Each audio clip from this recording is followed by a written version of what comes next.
Sì, sì, sono circa 30 anni, il gruppo Gheron è una società familiare, ed è rimasta e vuole rimanere una realtà italiana, imprenditoriale e familiare. Abbiamo iniziato con i servizi fatti da altri gruppi per arrivare a realizzare le nostre strutture e impostare i nostri standard sia strutturali che anche quelli gestionali, che sono i più importanti.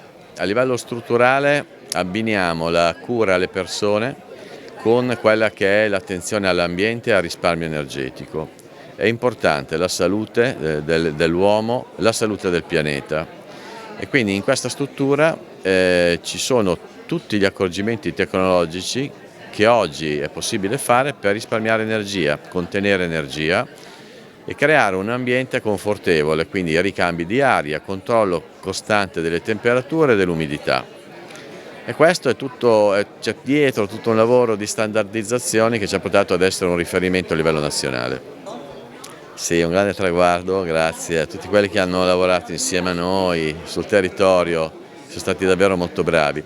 Le altre strutture che abbiamo già aperto sono piene, sono tutte strutture accreditate e contrattualizzate, quindi la famiglia ha diritto ad avere la compartecipazione, il contributo della Regione. Questo è molto importante anche per l'economia delle famiglie.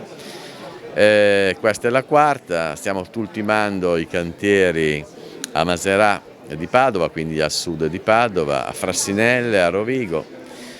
Stiamo lavorando a Mestre, proprio vicini all'ospedale dell'Angelo, con un cantiere che è partito pochi mesi fa, e poi abbiamo altre iniziative per le quali inizieremo con i cantieri a breve.